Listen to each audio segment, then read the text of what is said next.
we're talking mainly about Trump, who I'm sure a lot of people in this tent think is a bit of a buffoon, but paradoxically, perhaps his foreign policy is actually achieving something.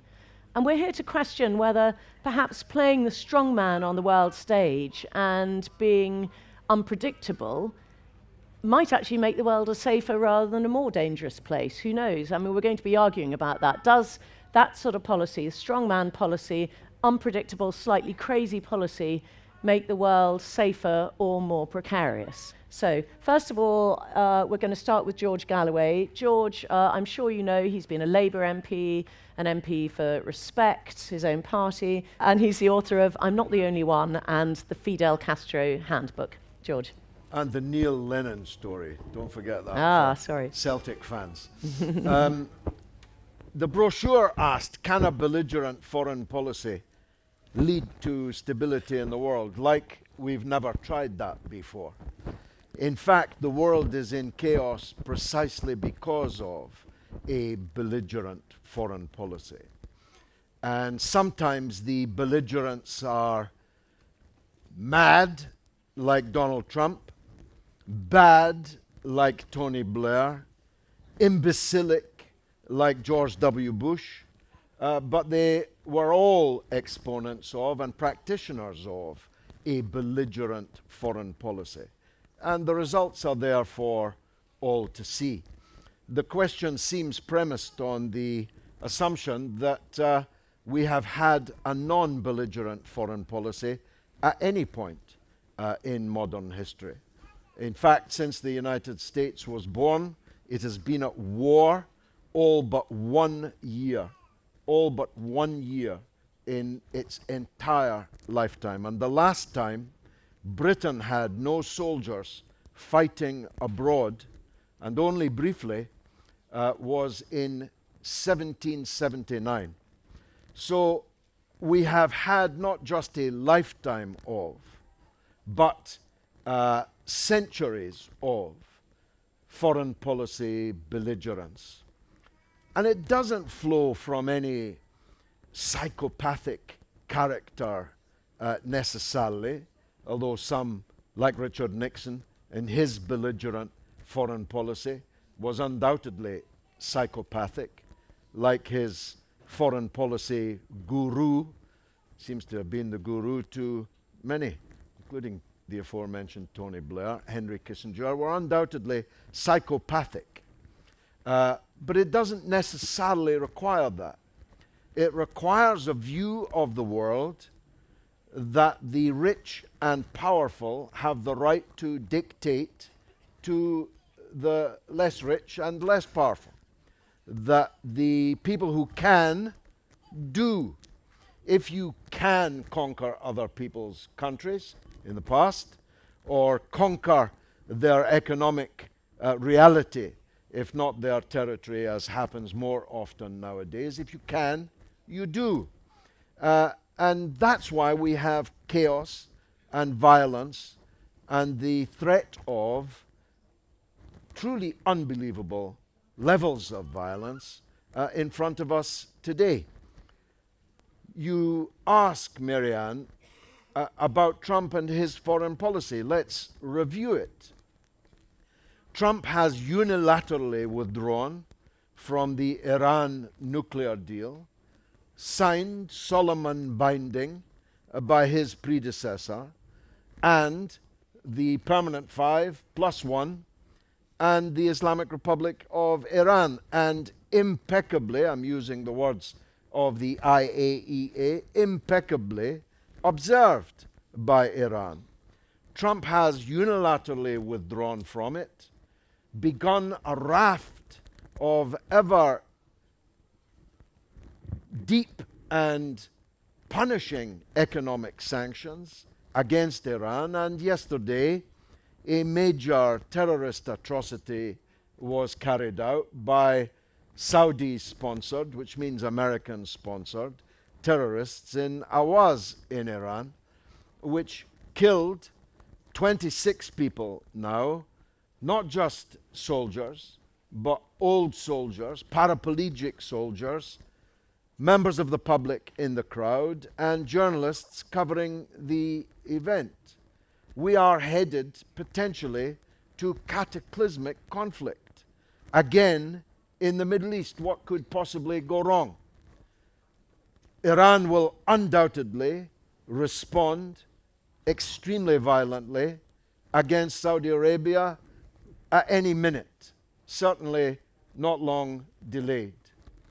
That will beget a response, and so the spiral towards war will twist. Pompeo, the US Secretary of State, the former head of the CIA, this week threatened actions against Venezuela. They've already got sanctions, almost uncountable number of them. Now it's US actions against Venezuela that we can expect in the next few days. And the elephant in the room, the morass of the Syrian war. Some of you know me from my stand against the Iraq war. I'm here to tell you that the involvement of Western countries in the Syrian war is the worst thing we have ever done, i.e. worse than Libya, worse than Iraq.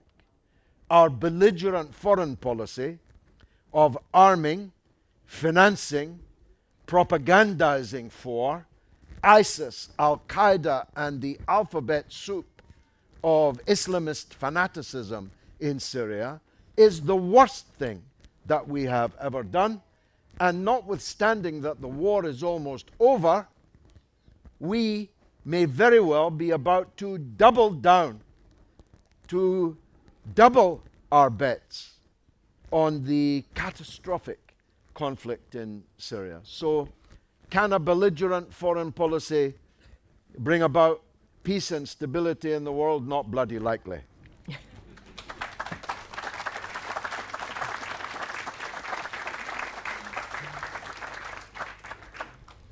Thank you, George. Right. Mark Leonard here is a political scientist, and he's the co-founder and director of the European Council on Foreign Relations, and is the author of Why Europe Will Run the 21st Century. I nearly read Ruin. Over to you, Mark.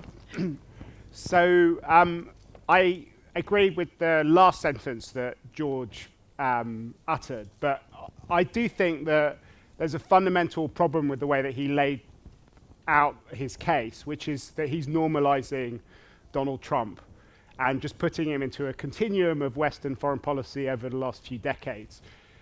But I think the reason we're having this debate is that something quite fundamental is happening. There's a fundamental disruption in Western foreign policy, which is deeply troubling and deeply worrying. And one of the ways that you can see how much the world is changing and how quick the chaos which Donald Trump has unleashed is going through our political systems, our international institutions, is the fact that even Donald Trump jokes are getting out of date very quickly. During the election campaign, Conan O'Brien quipped that 70% of Americans were deeply worried about the idea of a Trump presidency, and 30% were becoming Canadian. But if he was making the joke now, he'd realize that the last thing anyone wants to do is to become Canadian, because Donald Trump seems to have a particular animus against America's northern neighbor and sees it as one of the worst foes of the American system. And I think the reason for that is that he has a fundamentally different worldview from President Obama, President Bush, Bush the father, Clinton, Reagan, or any of the other presidents that have been in power, at least in the last 100 years. And I think there are three things which are uniquely worrying about Trump as president. The first is that he is the only US president in my lifetime who has seen the international order as something which undermines rather than enhances American power in the world. And I don't think that he thinks that that order doesn't benefit the West and benefit the US, but he does think that it benefits others more, in particular China. And his starting point is that if he does nothing at all, he will be the president that oversees the relative decline of his great nation, and that China will become the most powerful country in the world, because every year China becomes stronger and richer, and the US, in relative terms, even though it grows, is becoming smaller. But he thinks that the entire establishment and the elite is so wedded to this order and this way of doing things that it's incapable of reforming it.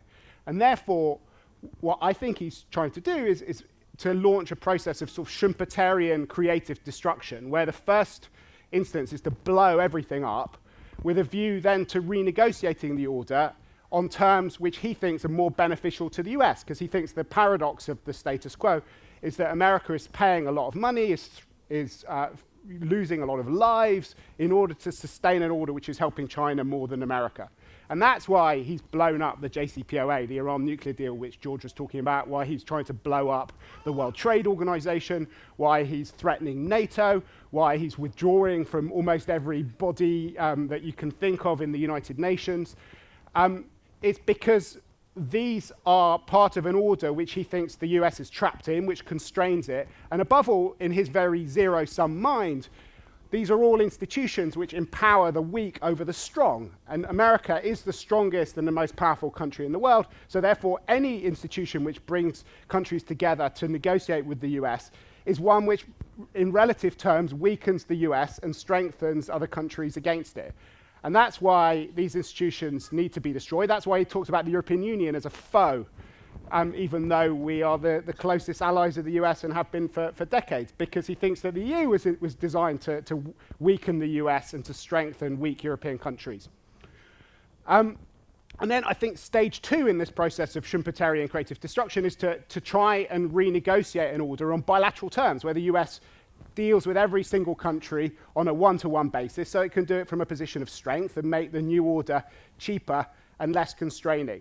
But the impact of that is really to destroy all of the advances which have been made in the last few decades. And I find George's characterization of the last few decades is very strange. My mother is a German Jew.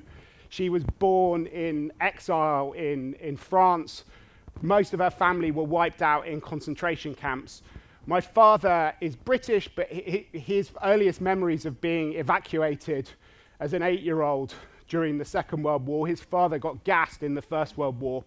The fact that my generation and my kids who are sitting in the front can look forward at a sort of world where the idea of war between European countries is unthinkable, where they can travel without showing their passports from one country to another, and where we have law-based, controlled ways of dealing with disagreements between countries, is an incredible advance. I don't want to minimize the catastrophe of the Iraq War or all of the other mistakes and belligerent acts of Western foreign policy over the last few decades. But we live in a completely different world, and it's a world that is being threatened by Donald Trump and by what's happening at the moment. And that brings me to the second threat of Donald Trump as president, which is the fact that, going back to my Canadian example, the people that he feels the greatest animus to are American allies, because they're the ones who are propping up the system the most. So he thinks that they are the number one enemies in his process of disrupting the global order. That's why he's much more comfortable dealing with Vladimir Putin or Kim Jong-un than dealing with Angela Merkel. And the fact that he's undermining US alliances means that every single part of the world where order has been based on alliances with the United States is becoming much more unsafe. That's true of Europe, it's true of Asia, it's true of the Middle East. And what's happening is two things are going on. As American alliances become questioned and people don't know whether they can count on Donald Trump to back them up, the American allies are having to hedge against being abandoned by the United States. So they're having to rethink their options, to rearm, and to up their military spending. But at the same time, the enemies of the United States, its rivals, also wondering whether the US is going to back up their allies. So they're testing out how far America will stand by its allies. And they're also encouraged to rearm and to behave in belligerent ways. So in every theatre of the world, what we're going to see over the next few years are new levels of instability, new levels of violence. And the problems which George Galloway was talking about in the Middle East are not about Western foreign policy and us arming relatively dysfunctional groups in Syria. It's about the fact that there was an order which was guaranteed by Western powers, which has now disappeared. And that's created a space where Iran and Saudi Arabia and others, who were held together in place by a system, are now testing out their power and fighting death, and nobody cares about what they're doing, and no one's trying to stop them. And there are no limits on the instability which can happen as a result of that.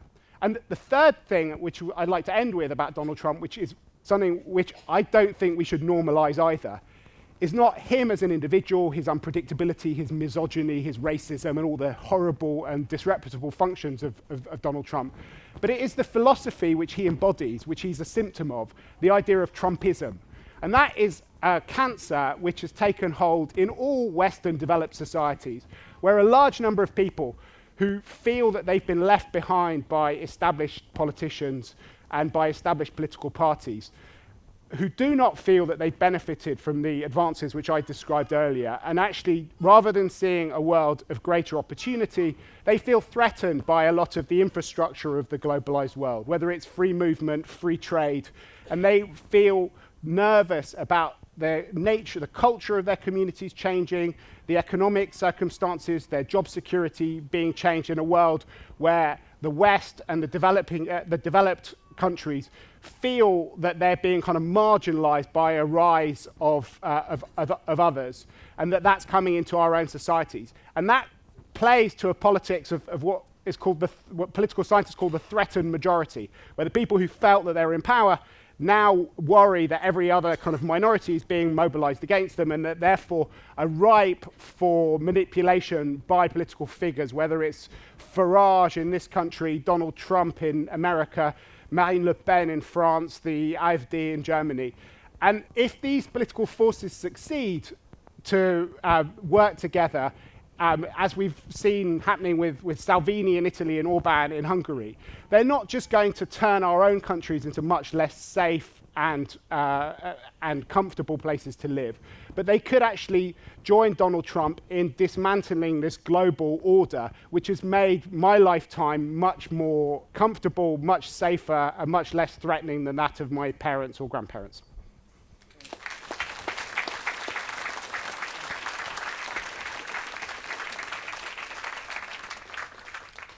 Well, it looks like I'm going to have to play devil's advocate here.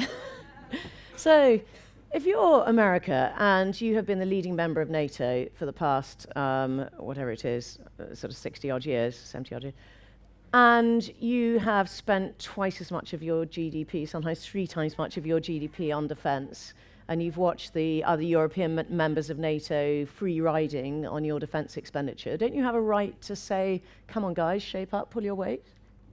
Absolutely. I mean, I think that Europeans need to take responsibility for their own affairs. We have achieved incredible things in our own continent in the last few decades, and it's only been possible because this remaking of the European order has been done under an American security blanket, which Europeans have not paid for. I think in the early years and decades after the Second World War, as someone from a German Jewish background, I think it was probably healthy for Germany not to be spending 5-10% of its GDP on defense. But I do think in the long term, it's obscene for 350 million Americans to be paying for the security of 500 million Europeans that are as rich as them. And our interests are not the same. And Trump's actually shown how dangerous it is for us to put our security in the hands of the incumbent of the White House. Not because America is a uniquely evil or dangerous country. In fact, you know, if any country was going to be a superpower over the last few decades, I think America was definitely the one that I would most have wanted to be in that position. But we're seeing, whether it's over the Iran nuclear deal, whether it's about Jerusalem as capital of recognizing Jerusalem as capital of Israel, whether it's how we deal with Turkey, our interests are not identical with American interests. And if we don't take responsibility for our own affairs, then we'll find ourselves unable to do things which are right for our societies, and also to stand up for the kind of rule-based order which Europeans believe in. So I agree with the critique that Europeans should spend more on European defence, so we need a more kind of grown-up relationship with the US where we're dealing with them more as equals. But I think that the amount of money the US has paid for towards NATO over the last few decades is very cheap compared to the amount of money that American citizens, taxpayers had to pay to get involved in World War I, in World War II, or during the Cold War, where they were dealing with Europeans being kind of belligerent, being at each other's throats, and having more kind of militarized societies. So I'm not sure that that his solution to the problem is one which will actually be in America's long-term interests. But I do hope that Europeans take this as a wake-up call, because the world is very, very fragile at the moment. It's not just Trump, it's Xi Jinping in China, it's Erdogan in Turkey, it's Putin in Russia. There is a universalization of this kind of strongman foreign policy, and the world around us is becoming much, much more unsafe. And if we really believe in what we've managed to achieve over the last few decades, then we need to stand up and be willing to defend it. And that can't just be with great speeches or even by taking out economic sanctions against people who are threatening that order. I think ultimately we have to have the full range of tools, and that includes military power. George?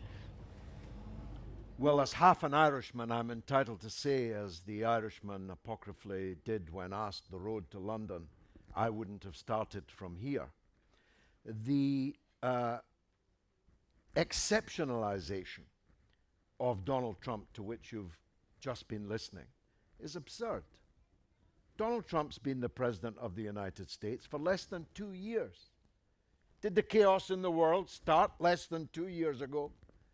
It's utterly ridiculous. The crooner, your idol, nice soup Barack, destroyed Libya and turned it into a slave market and a jihad market for at least 7 heavily armed different Islamist groups. It wasn't Trump that did that, it was Obama that did that. You have the gall to pray and aid George W. Bush as somehow better than Donald Trump. George W. Bush and your other hero, Tony Blair, killed 1 million people in Iraq and rising, spawned ISIS, cascaded it across the world. You say how happy, how smug you are about the rules-based society that we had before Donald Trump 22 months ago. Where was the rules-based order in the invasion and occupation of Iraq? An utterly illegal act, the consequences of which we'll still be feeling in 100 years from now. Where was the rules-based in the destruction of Yugoslavia?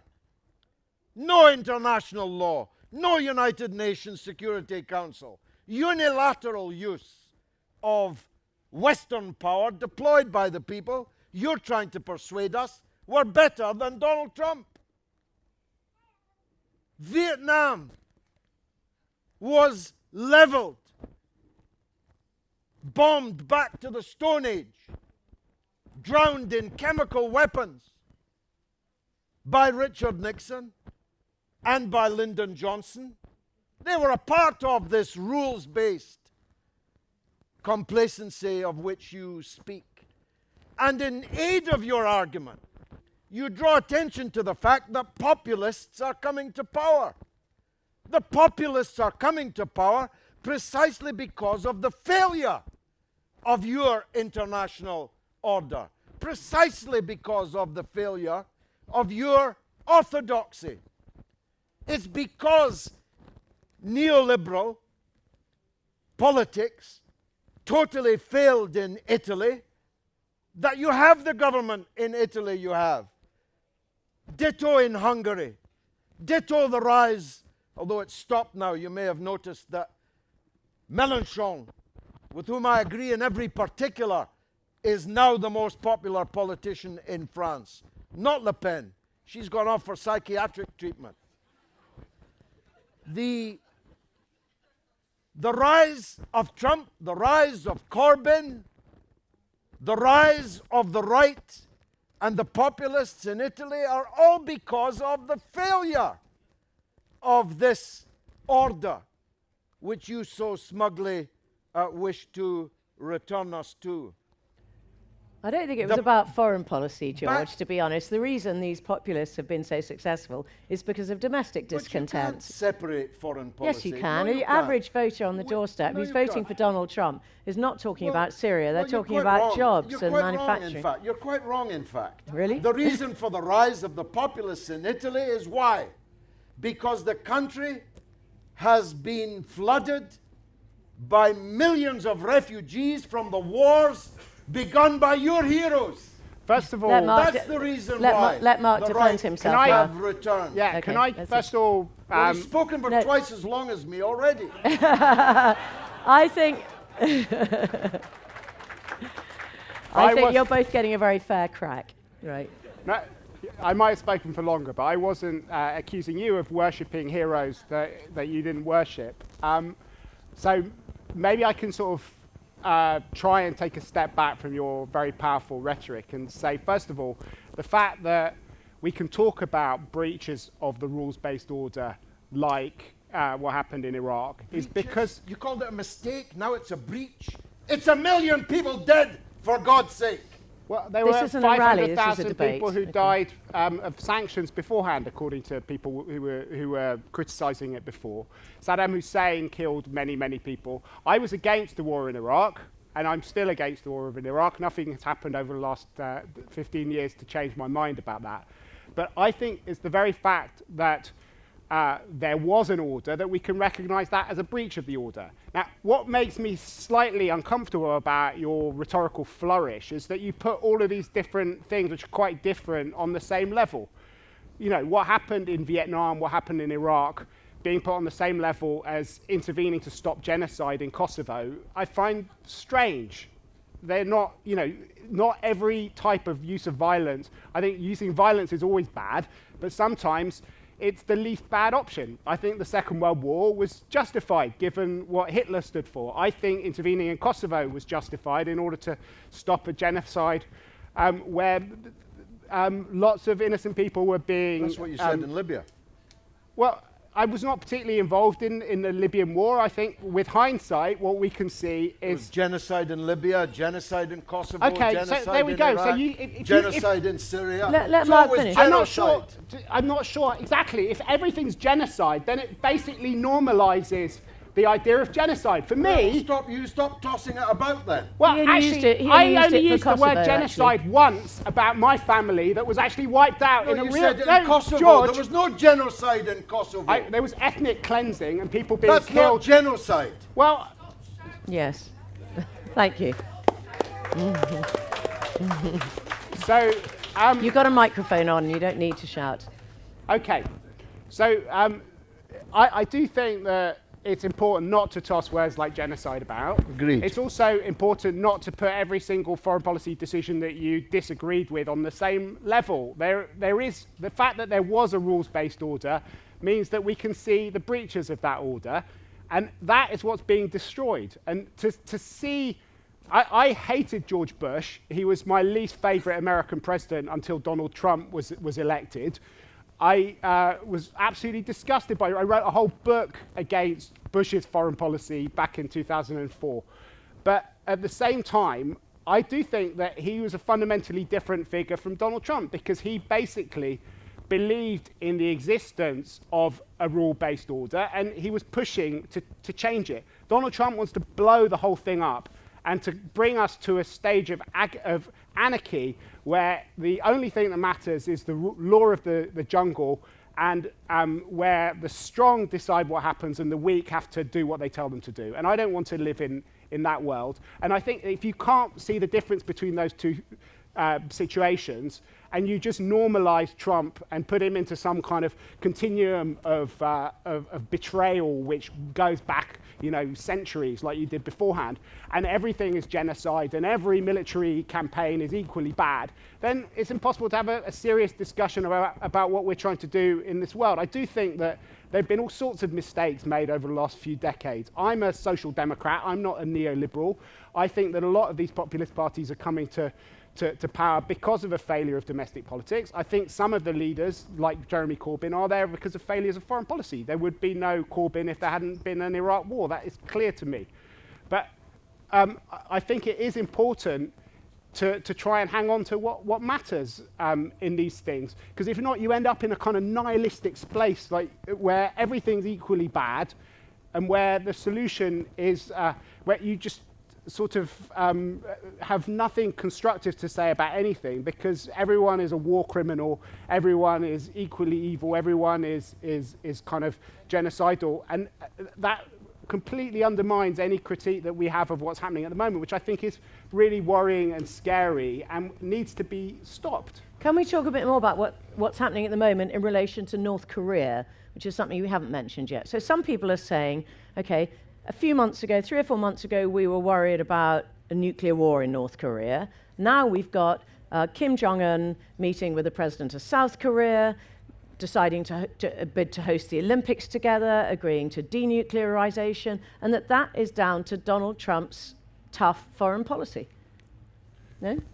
Well, I mean, I think his foreign policy has worked incredibly well on one country in the world, and that's China. I was in China a few weeks ago and was very struck that they see Donald Trump in completely different terms to how he's seen in the West. Most of my American friends and all of my European friends see Trump, as you described him at the beginning, as a kind of buffoon who's self-defeating and kind of destructive and doing all sorts of things which undermine American interests. And I do at a kind of fundamental level, as I said in my first answer. But at the same time, in China, they think that he's both a kind of master strategist and a master tactician, that he basically pushed them. They think that he's been declaring war on them on kind of 3 fronts: on an economic front, on a kind of political front, and an ideological front. And they use North Korea as the kind of prime example, where he ups the ante, creates a real sense of crisis, puts the Chinese government under so much pressure to introduce sanctions that they shift their position 6 or 7 times. They get to the point where the North Koreans almost see the South Koreans as kind of sworn enemies, their closest allies, with the only country that they have a treaty relationship with. And then when he realizes that he's run out of road, he shifts tack, basically tries to do a deal, and then opens up a new front with the Chinese on trade, which we're now on at the moment. And I think actually, having seen various different presidents and lots of Europeans fail to make any headway on the Chinese, there is some kind of logic in terms of how he's handling with China. Is he helping on North Korea? I think it's much too early to tell. I'm happy that they're talking rather than him threatening, tweeting about Rocket Man and threatening preemptive nuclear strikes at the moment. But I do worry that as a result of mistakes in Western foreign policy over the last few decades, we've created very perverse incentives for the North Koreans.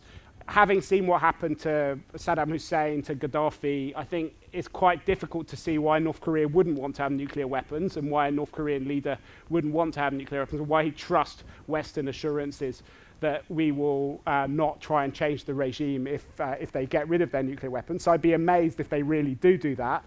And then ripping up the Iran nuclear deal at exactly the moment that you're trying to do a deal with the North Koreans on nuclear weapons seems like an inexplicable and sort of catastrophic decision.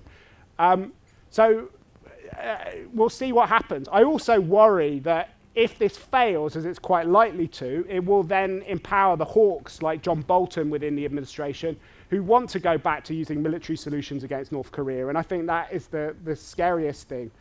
So I do think we have every incentive to try and make this work as much as possible. I think that you have very wise leadership being shown by the South Korean authorities that have been trying to handle and to manage Trump, but they're in a very risky position because they have exposed themselves enormously. And Trump is totally unreliable and unpredictable, and that could be another big casualty of this affair. But I think the time to pass judgment on his North Korean diplomacy is probably in sort of 5 or 6 years' time rather than at the moment. Yeah. Okay, so George, we've heard a very passionate denunciation from you of the rules-based international order. Can you tell us what you think should replace it? And don't shout, please, because you've already got a mic on, and I think it's just too loud for everybody. Kindly let me decide the tone of voice in which I Well, it hurts my ears. address the team. We don't want another half-life of a conflict between you and I. Donald Trump is an unpredictable, unstable person. He's not a strong and stable genius. He's a bull in a china shop. And to mix the metaphor, even a stop clock is right twice a day. And he was right to meet with the North Korean leadership, and he was right to encourage a rapprochement between North and South Korea, and it's going swimmingly. In fact, it's practically a love-in. The Koreans are embracing each other with a warmth and vigor that no one could possibly have imagined, and Donald Trump's predecessors would never have permitted. This is important. Barack Obama would never have met Kim Jong-un, and therefore the permafrost of North-South Korea relations would have continued. So, and not only would Barack Obama not have done it, Hillary Clinton would not have done it. And so if we are looking objectively at this thing, you have to say that Trump was right about Korea and the others were wrong, because Korea has been, for decades, a clear and present danger to world peace and stability. It's not that I'm passionately denouncing the rules-based international order. I'm passionately denouncing the fact that there is no rules-based international order. You just call lawlessness a rules-based international order with some mistakes, some breaches. But how many breaches does it take to invalidate your thesis in the first place? If you have what you call an international rules-based system in the world, which is not just breached, not just mistakes, but which kills millions of people and renders the whole world completely unstable. How many times does that need to happen before your thesis is invalidated? Now, for most people, it long ago ceased to be credible to call it a rules-based international order. And I refuse to accept your thesis, that's all. I haven't got a thesis. I'm just asking you two what you think. Well, your thesis is that there is an international rules-based order. Oh, I see. And my case is that it's abundantly clear that there has not been. And that therefore, attempts to exceptionalize Trump, which is the liberal mantra, are nonsense. He's only been in 23 months. So if we hadn't and the had world was in total chaos before he came. So if we hadn't had the United Nations and NATO set up after the Second World War, do you think the world would have been a better place? No, because I believe in a United Nations with real authority. But as long as you have veto powers, it cannot possibly guarantee international order. I support the United Nations. It's Tony Blair and George W. Bush that walked out of the United Nations and caused the cataclysm, which is being, I think, underappreciated here, of the Iraq War. Not since the First World War did we take a decision that would so change the world as the decision to invade Iraq. Now, the United Nations, the late Kofi Annan, described that at the time as an illegal act. And yet it was carried out by people who pretend that they are presiding over a rules-based international order. Last point, Mark. We're going around in circles a bit, but what happens is that there's a certain point where utopianism becomes nihilism. If you say that the order is not perfect, that there are all sorts of things wrong with it, and therefore it's the same as having no order at all, that's a circular argument. From my perspective, I think it's better for us to have an idea about what kind of order we want to live in. It's something which you have to fight for. You're fighting against the laws of history. For most of human history, there has been no such thing as the rule of law. We've lived in the kind of jungle where might makes right. And over the last century, there, in fits and terms, there have been attempts to try and bring some kind of structure to try and regulate the relationships between countries. It's not been a linear process. It looked like there was a lot of progress 100 years ago, and then we had the Second World War, and then the Cold War. But after the end of the Cold War, I think enormous advances were made in protecting human rights, in setting up institutions to deal with the climate crisis, to deal with genocide, to make sure that you didn't have trade wars between different countries. And it's imperfect, and it still allows hypocrisy, and it's easier for strong countries to get their way than weaker countries. And there's racism, and there are all sorts of horrible things that have happened. And I'm not defending any of them, but I think that the attempt to do it is something which is noble and is worthwhile and is something that should be supported. The fact that we are trying to do it also allows us to see where we fall short of those aspirations, and there are lots of examples of it, countless examples of it. But it doesn't mean that we shouldn't keep trying, and I do think that Donald Trump is not just somebody who's behaving outside of that system, he's acting against that system and trying to destroy it, and that's why he is a kind of unique threat to what has been achieved over the last few decades.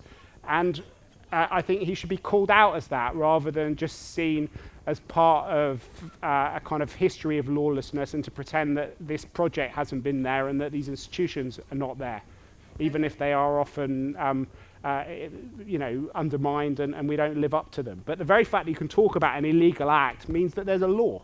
If there's no law, you can't talk about an illegal act. Thank you. Look.